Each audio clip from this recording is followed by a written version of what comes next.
اچھا، طواف کے دوران جو چادر ڈالنے کا طریقہ ہوتا ہے کہ ایک بازو کھلا رکھا جاتا ہے اور رمل بھی ہوتا ہے، تو یہ کب کیا جاتا ہے؟ طواف قدوم، طواف زیارت اور طواف ودا، تو ان طواف میں کیا فرق ہے؟ پر کوئی طواف کر رہا ہے اور اسے دیکھا کھلا ہوا اندر چلا گیا، اندر سے ہوتا ہوا چلا گیا، تو یہ غلط طریقہ ہے، کیونکہ طواف کا مطلب یہ ہوتا ہے کہ بیت اللہ کے ارد گرد گھوم چکر لگانا. یہ تو آپ نے اندر سے چکر لگا لیا. سورہ بقرہ میں حکم دیا وَاتَّخِذُوا مِن مَقَامِ إِبْرَاهِيمَ مُصَلًّى، کہ مقام ابراہیم کو نماز کی جگہ بنا لو. اچھا، آج کل ایک بہت اہم مسئلہ یہ چلا ہوا ہے کہ لوگ صحیح بھی ہوتے ہیں، تندرست ہوتے ہیں، لیکن بلا عذر ویل چیئر میں طواف کر رہے ہوتے ہیں اپنے نہ تھکنے کی وجہ سے کہ ہم تھکے نہیں، تو یہ ایسا کرنا درست ہے؟ دیکھیں، طواف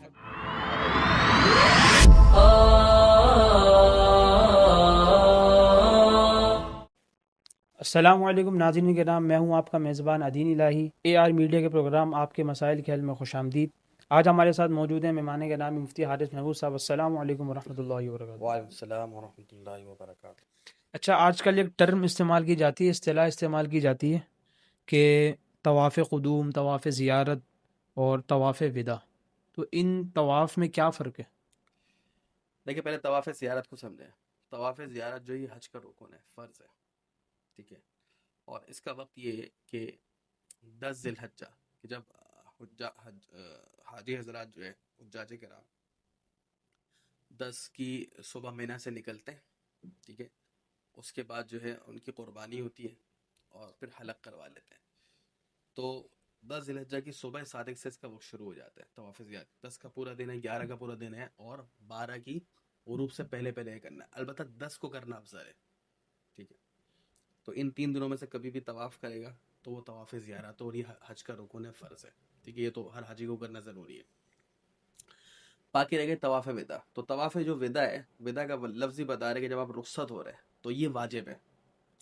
اچھا، اب اس میں طواف زیارت جب آپ نے کر لیا تو اس کے بعد کبھی بھی کوئی طواف کریں گے، چاہے وہ نفلی طواف ہی کیوں نہ ہو، تو وہ آٹومیٹک طواف ودا شمار ہو جائے گا. ٹھیک. ٹھیک ہے. البتہ طواف زیارت کے بعد صحیح ہوتی ہے، طواف ودا کے بعد صحیح نہیں ہوتی. افضل یہ ہے کہ جب آپ بالکل آخری وقت میں، جیسے مثال کے طور پر جو ہے آج رات کو آپ کی فلائٹ ہے، دوبارہ کراچی آ رہے ہیں، تو آج صبح کر لیں. جتنا آخر میں کریں گے اتنا طواف ودا کرنا افضل ہے. اب رہیے طواف قدوم جو آپ نے پوچھا. دیکھیے، قدوم کے معنی آنا. تو جیسے میں نے عرض کیا کہ زیادہ تر لوگ جو پاکستان ہندوستان سے جاتے ہیں وہ حج تمتع کرتے ہیں، یہاں سے عمرے کا احرام باندھتے ہیں، پھر احرام کھول دیتے ہیں، پھر حج کے دنوں میں حج کا احرام باندھتے ہیں. تو حج تمتع کرنے والے کے لیے طواف قدوم جو ہے وہ سنت نہیں ہے، وہ تو عمرہ کرے گا اور حج کرے گا. طواف قدوم سنت ہے حج قران کرنے والوں کے لیے، یا جو صرف حج کرتے اس کو حج افراد کرتے اس کے لیے. اور حج قران کا مطلب یہ ہوتا ہے کہ جب یہاں سے آپ نکلیں گے تو میقات سے پہلے حج اور عمرے کا ایک ساتھ احرام باندھیں گے. تو وہ شخص پہلے عمرہ کرے گا، عمرے کے سارے افعال کرے گا، پھر ایک طواف وقوف عرفہ سے پہلے پہلے اس کو ایک طواف کرنا پڑے گا، وہ طواف قدوم کہلائے گا. اب اس صحیح. میں یہ ہوتا ہے کہ طواف قدوم کے بعد اگر آپ نے صحیح کر لی تو طواف زیارت کے بعد صحیح کرنے کی ضرورت نہیں ہے، اور طواف قدوم کے بعد صحیح نہیں کر تو پھر طواف زیارت کے بعد. تو خلاصہ یہ کہ طواف قدوم جو ہے یہ ہر حاجی کے اوپر نہیں ہے. جیسے عام طور پر جو ہے میرے خیال سے 90% لوگ حج تمتع ہی کرتے ہیں، تو ان کے لیے طواف قدوم سنت نہیں ہے. ان کے تو عمرے کا طواف اور حج کا طواف ہے. طواف قدوم ہے حج قران کرنے والے کے لیے، جس کو قارن کہتے ہیں، یہ حج افراد جو صرف حج کر رہا ہو. اچھا، اگر کوئی شخص طواف کر رہا ہے اور طواف کی حالت میں حتیم کے اندر سے وہ چکر لگا رہا ہے، جی، تو اس کا کیا حکم ہے؟ دیکھیں، حتیم جو ہے نا یہ بیت اللہ کا حصہ ہے، اور ویسے تو یہ ایک نادر صورت ہے کیونکہ عام طور پر آج کل بند ہی ہوتا ہے حتیم. بند ہوتا ہے. لیکن اگر مثال کے طور پر کوئی طواف کر رہا ہے اور اسے دیکھا کھلا ہوا اندر چلا گیا، اندر سے ہوتا ہوا چلا گیا، تو یہ غلط طریقہ ہے. کیونکہ طواف کا مطلب یہ ہوتا ہے کہ بیت اللہ کے ارد گرد چکر لگانا. یہ تو آپ نے اندر سے چکر لگا لیا، تو اس کا مطلب یہ ہوگا کہ وہ جو اندر سے چکر لگایا تو وہ چکر کو اتنا حصہ شمار نہیں ہوگا، تو دوبارہ پیچھے ہیں اور دوبارہ اس کو جو ہے بیت اللہ کے باہر سے طواف کریں تو وہ درست ہوگا. اچھا، بعض لوگ بھول بھی جاتے ہیں طواف کے دوران کہ کتنے چکر ہم نے لگا جی لیے، تو اس کا بھی پھر یہی مسئلہ ہوگا کہ جی. اچھا، اپنے یہ حساب بہت سے اہم پورے مسئلہ ہے کریں. کہ طواف صحیح کے چکر. تو آج کل چھوٹی تسبیح ملتی ہے 7 دانوں کی، وہ 7 رکھنی چاہیے تاکہ اس کو یاد رکھیں، ٹھیک ہے. لیکن اگر پھر بھی بھول گئے اور اس میں یہ مسئلہ ہے کہ اگر سوچے آدمی تو جس جانب غالب گمان ہو رہا ہے تو پھر غالب گمان پہ عمل کر لے. لیکن بس اوقات یہ ہوتا ہے کہ بھائی شک ہو رہا ہے، کچھ بھی سمجھ میں نہیں آ رہا، تو عقل پہ بنا کرے گا. عقل پہ بنا کا مطلب یہ ہے کہ 3 اور 4 پہ شک ہو گیا کہ تیسرا یا چوتھا ہے تو تیسرا سمجھے. صحیح. ٹھیک ہے. اچھا، طواف کے دوران جو چادر ڈالنے کا طریقہ ہوتا ہے کہ ایک بازو کھلا رکھا جاتا ہے اور رمل بھی ہوتا ہے، تو یہ کب کیا جاتا ہے؟ دیکھیں سیدھا بازو پورا کھلا رکھا جاتا ہے جو مرد کھلا رکھتے ہیں اس کو کہتے ہیں استباح. ٹھیک ہے. یہ اس طواف میں جس کے بعد صحیح ہے، یعنی کہ جیسے یہاں سے آپ عمرے کا احرام باندھ کے جا رہے ہیں تو جب آپ نے احرام کی چادریں پہنے تو آپ دونوں بازو ڈھکے رہیں گے. جب آپ پہنچ جائیں گے حرم میں، اب جب عمرے کا طواف شروع کر رہے ہیں تو اس وقت جو ہے سیدھا پورا بازو کھلا رکھیں اور 7 چکر لگا لیں. اور یہ مسنون ہے، بعض لوگ بھول جاتے ہیں، پہلے چکر کے بعد آیا، دوسرے چکر کے بعد یاد آیا، تو جب یاد آیا جب کر لیں. البتہ چونکہ یہ سنت ہے، واجب نہیں ہے، تو اس پہ کوئی دم یا صدقہ نہیں آئے گا. البتہ یہ بات ذہن میں رکھیں کہ جب عمرے کا طواف پورا ہو گیا تو اس صورت میں پھر بازو ڈھک لیں گے. بعض لوگ صحیح. سمجھتے ہیں وہ کھلا ہی رہے گا، صحیح میں بھی چل رہا ہے جب تک عمرہ پورا نہ ہو جائے، اس طرح نہیں ہے. ٹھیک ہے. اسی طریقے سے جب آپ اگر آپ طواف زیارت کر رہے ہیں تو بعض لوگ تو کیونکہ 10 تاریخ کو اگر آپ کا احرام کھل گیا اور آپ سلے ہوئے کپڑوں میں طواف زیارت کر رہے ہیں تو پھر اس پہ تو استباح ہوگا ہی نہیں. ٹھیک ہے نا. لیکن اگر آپ نے چادریں ہی پہنی ہوئی ہیں تو چونکہ اگر طواف زیارت کی بات بھی صحیح ہے تو اس کے اندر بھی استباح ہوگا.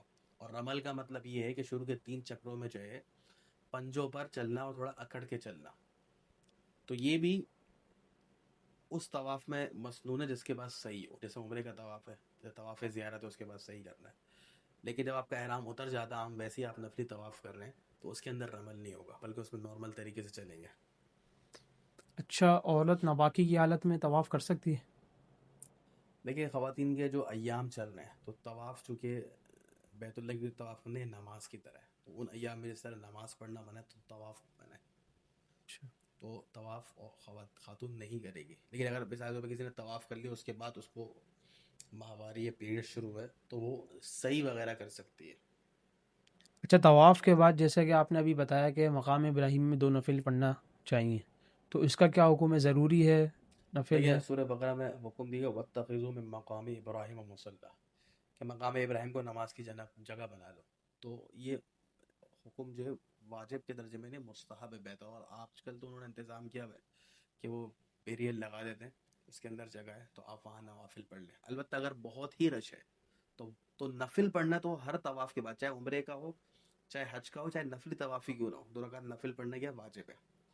وہاں پڑھنا مستحب ہے، بہتر ہے کہ وہاں پڑھے. اگر وہاں جگہ نہیں ملی تو مسجد حرام میں کہیں بھی پڑھ لے. الا ہے کہ اگر آپ نے اپنے ہوٹل کے پر آ کے بھی پڑھے تو ادا ہو جائیں گے. واجب ہے، وہ جب تک اس کو پڑھیں گے نہیں تو واجب ادا نہیں ہوگا. اچھا، آج کل ایک بہت اہم مسئلہ یہ چلا ہوا ہے کہ لوگ صحیح بھی ہوتے ہیں، تندرست ہوتے ہیں، لیکن بلا عذر ویل چیئر میں طواف کر رہے ہوتے ہیں اپنے نہ تھکنے کی وجہ سے کہ ہم تھکے نہیں. تو یہ ایسا کرنا درست ہے؟ دیکھیں طواف ادا ہو تھکن تو جائے کوئی عذر نہیں ہوگا، تھکتا تو جوان آدمی بھی تھکتا ہے. گا؟ ٹھیک ہے. تو تندرست آدمی کے لیے خود طواف کرنا، اپنے پیروں پر صحیح کرنا، یہ دونوں چیزیں واجب ہیں. ہاں البتہ گھٹنے کی شدید تکلیف ہے، یہ بہت بڑی عمر کا ہو گیا تو اس کے لیے عذر ہے تو وہ ویل چیئر پہ کر سکتا ہے. لیکن اگر تھکن کوئی عذر نہیں ہے. کسی شخص نے بلا عذر کر لیا تو اس کا ہاں ادا بلا نہیں ہوگا؟ ہاں ادا تو ہو جائے گا لیکن اس صورت میں جو ہے دم واجب ہوگا. دم واجب ہوگا. ہاں البتہ اچھا یہاں ایک مسئلہ یہ بھی ذہن میں رکھیں، جیسے میں نے عرض کیا کہ بھائی عمرے اور حج پہ تو بہت کام ہی چلنے کا ہے، تو اس صورت میں یہ بعض لوگ سمجھتے ہیں کہ بھائی طواف کے 7 چکر لگا لیے پھر صحیح کے 7 چکر لگا لیے تو بیچ میں رک نہیں سکتے. تو دیکھیں اس میں افضل بلا شبہ یہی کہ بھائی 7 چکروں میں آپ آرام نہ کریں، تسلسل کے ساتھ کریں، اور صحیح میں بھی افضل تو یہی ہے. لیکن اگر آپ بہت زیادہ تھک جاتے ہیں تو خصوصاً صحیح کے اندر تو بھائی 2 چکر کرنے کے بعد 5-10 منٹ بیٹھ سکتے ہیں.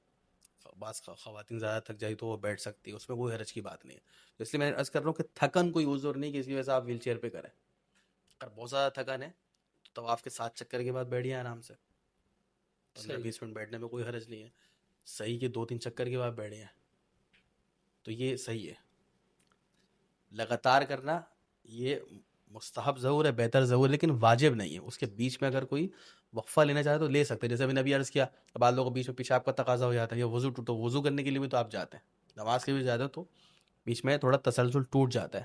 تو تھکن کی وجہ سے بھی اگر کچھ آرام کریں تو اس میں بھی کوئی حرج کی بات نہیں ہے. اچھا، سعی کے متعلق بات آئی تو ایک سوال یہ آ رہا ہے کہ سعی کہاں سے شروع کرتے ہیں، صفا سے یا مروہ سے؟ جی صحیح تو دیکھیں صفا سے شروع کرتے ہیں اور پھر مروہ کے اوپر 1 چکر ہو جائے گا. صحیح. تو آج کل تو انہوں نے بورڈ لگائے ہوئے ہیں، ساری چیزیں. اگر آپ البتہ اگر آپ پہلی دفعہ جا رہے ہیں تو جو آپ کے ساتھ رشتے دار ہے یا کوئی بھی ہے تو اس سے پوچھ کے چلیں. تو صفا سے شروع ہوگا، 7 چکر پھر مروہ پہ ختم ہوگا. پانی دے دیں. اچھا، اگلا سوال یہ پوچھا ہے کہ مینا میں قیام کرنا سنت ہے یا واجب ہے؟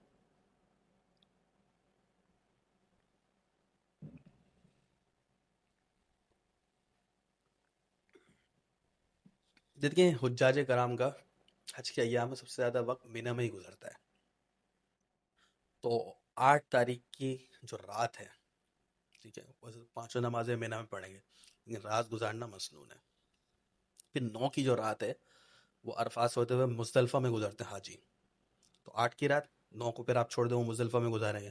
پھر 10 11 12 یہ 3 راتیں، تو یہ 4 ہو گئی. صحیح. تو یہ چاروں راتیں جو ہیں اس میں مینا میں قیام کرنا یہ سنت عمل ہے، اور اس کو بلا عذر تک نہیں کرنا چاہیے، اس سے ثواب میں کمی ہو جائے گی. البتہ کوئی بیمار ہے، ضعیف ہے، وہ کوئی رات چھوڑ دیتا ہے، وہ ایک الگ بات ہے، کیونکہ اس میں بڑی غفلت ہو رہی ہے. لوگ سمجھتے ہیں یار سنتیں چھوڑ دو، حج کوئی دم نہیں آ رہا، کوئی صدقہ نہیں آ رہا. اور خصوصاً جو حضرات فرض حج کر رہے ہیں، کیونکہ دیکھیں فرض حج میں جو کمی رہ گئی نا تو اس کی تلافی نہیں ہوتی پھر.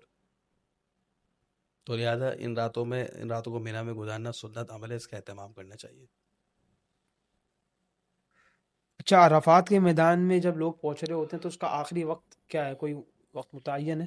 ٹھیک ہے، الحج العرفہ، الحج حدیث میں آئے گا. تو حج کے 2 ہی بڑے رکن ہیں، ایک 9 تاریخ کو میدان عرفات میں جانا اور طواف زیارت کرنا. تو اصل تو یہ ہے کہ بھائی 9 کے بعد جو ہے وہ جو زوال کے وقت سے بعد سے لے کر غروب آفتاب تک کا جو وقت ہے، اس دوران اگر ایک لمحے بھی عرفات میں ٹھہری ہے، ایک لمحے بھی، تو اس کا جو ہے رکن ادا ہو گیا. البتہ یہ پورا وقت گزارنا جو ہے وہ مسنون ہے. جزاک اللہ مفتی صاحب، قیمتی وقت دینے کا شکریہ. اللہ تعالیٰ ہم سب کو ان مسائل پر عمل کرنے کی توفیق عطا فرمائے. السلام علیکم ورحمۃ اللہ.